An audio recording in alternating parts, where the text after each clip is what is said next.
Hello students, welcome back to your physics concept class, and today we are going to discuss some numericals on the topic electrostatics. They are the rare numericals which can be appear in your board examinations, especially for class 12th and related to the electrostatics. So our first question is question number 1. Okay. If an electron is revolving around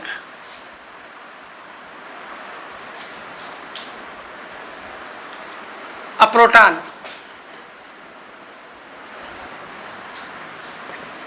in a circle of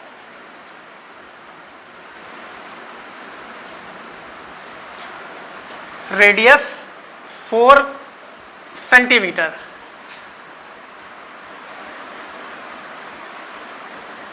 find out its linear velocity.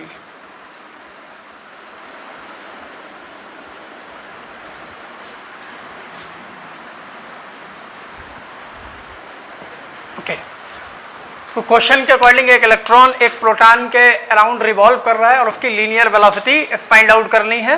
तो पहले assume करते हैं question में given condition के according ये होगा क्या. Circular path revolve कर रहा है like this. A proton is here represented by P and an electron is at a distance 4 centimeter from the proton, and this electron is revolving around the proton in the circular path.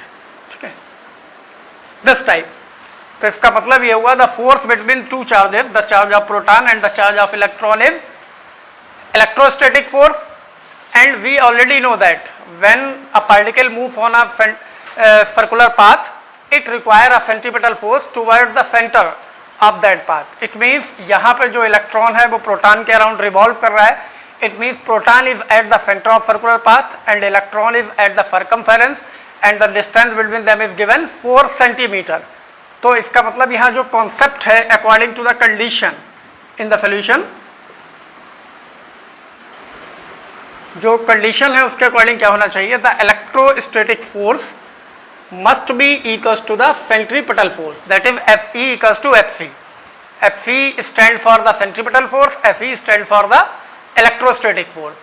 So we already know that what is the electrostatic force between two charges. It is given by 1 upon 4 pi epsilon naught if air is the medium between them, and Q1 as a charge on proton is V, charge on electron is also E, and upon the distance square. Distance between them is r, or r in the question is given 4 centimeter, and it must be equals to the formula of centripetal forces mb square upon r. So here me, this is the mass of electron. If b be the velocity, then it is v square upon r. So r is cancel out here. The remaining term is e square upon 4 pi epsilon naught is equals to me b square. So b square is equals to e square 4 pi epsilon naught me. ये b square का formula find out हो गया. अब जो value है वो हम put कर देते हैं. तो we already know that the value of e is 1.6 into 10 to the power minus 19 coulomb. r is given 4 centimeter here, and the value of 1 upon 4 pi epsilon naught is 9 into 10 to the power 9 newton metre square पर coulomb square. तो ये सारी value put कर दें तो value आ जाएगी. और एक चीज़ हमें यहाँ और ज़रूरत पड़ेगी, that is the mass of electron. तो generally it is 9.1, but for the convenience we can consider it 9.0 into 10 to the power minus 31 kg. तो इलेक्ट्रॉन का मास पता है, रेडियस पता है, पाथ की चार्ज ऑन इलेक्ट्रॉन पता है, और जो कांस्टेंट यूज हो रहे हैं वो पता है. वैल्यू पुट करनी है, सॉल्व हो जाएगा. देखते हैं कैसे. So b square is equals to 1 upon 4 pi epsilon naught को हम रिप्लेस करेंगे 9 into 10 to the power 9 e square, that is 1.6 into 10 to the power minus 19 इसका square divided by m e r is also here m e r. तो r की value जो हम place करेंगे तो m e is 9.0 into 10 to the power minus 31 and r is 4 centimeter. So 4 into 10 to the power minus 2 in meter. Centimetre को metre में convert कर लेते हैं. So we can see this 9.09 is cancel out. b square is equals to, now powers को manage कर लेते हैं. Powers को मैनेज करेंगे तो क्या मिल जाएगा हमें यहाँ पे 10 to the power 40, 9 and 31, 1.6 into 10 to the power minus 19 whole half square divided by 4 into 10 to the power minus 2. ये क्या है? डिस्टेंस है.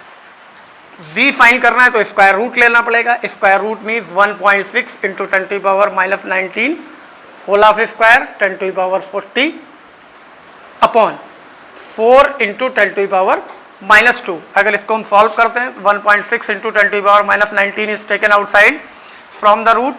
For 10 to the power 40 it is 10 to the power 20 divided by square root of 4 into 10 to the power minus 2 is 2 into 10 to the power minus 1.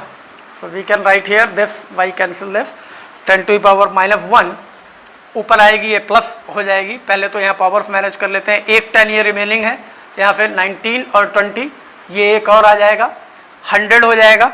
So it is 0.8 into 10 to the power 2. अगर हम इसको solve करते हैं तो we can write 800 after 1 is point. So it is 80 metre per second. 80 metre per second is the velocity of revolving electron around the proton at a distance r which is at the center. Okay, so this is the first question, and now you can note down the solution of this question by playing the video again and again. Now our next question, question 2. जो second question है उसको भी पहले note down करते हैं. A charge capital Q is divided into two parts, Q and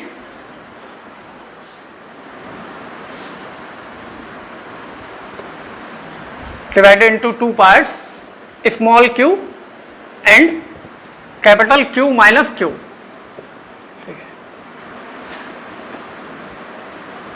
And placed at a certain distance such that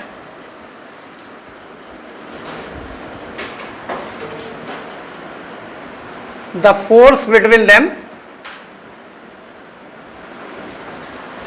is maximum.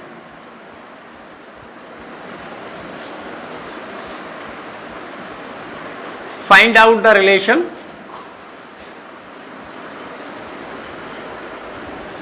between the capital Q and small q.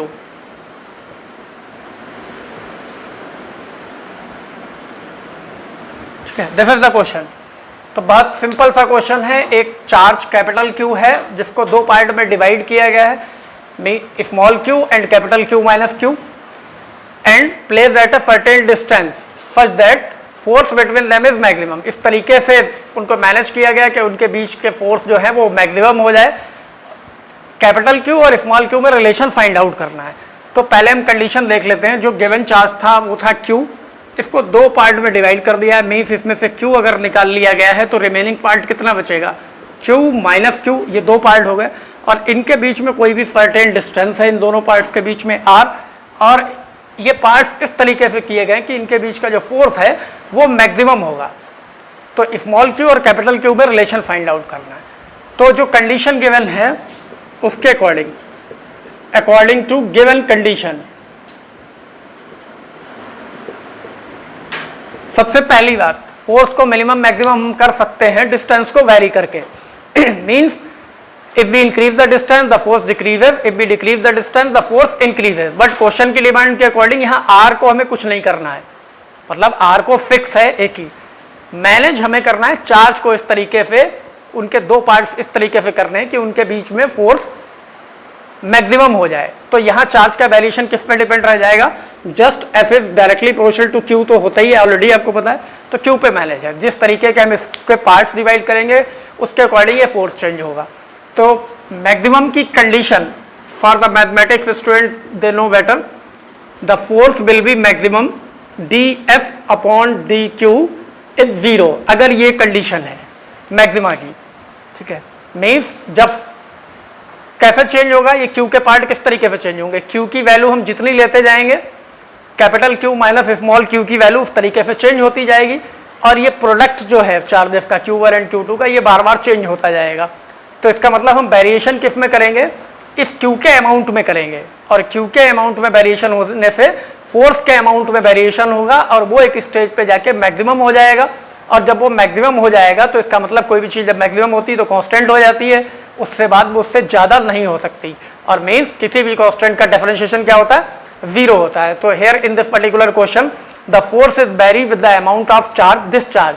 Like एक example से आप easily understand कर लेंगे। फॉर्मूले में अगर हम यहाँ पुट करते हैं K शॉर्ट में Q1 Q2 upon R square, ये फॉर्मूला है। यहाँ K ऑलरेडी कांस्टेंट होता है, R को वेरी नहीं करना है, तो F is directly proportional to बचा Q1 Q2, इन दोनों के डायरेक्टली प्रोपोर्शनल है, तो अमाउंट पे डिपेंड कर रहा है। तो फॉर एग्जाम्पल अगर ये टोटल चार्ज Q जो था वो 10 है, ठीक है, और इसको हमने दो पार्ट में डिवाइड कर लिया, लाइक 3 एंड 7, मतलब स्मॉल q ये है तो remaining part q minus q ये हो गया 7।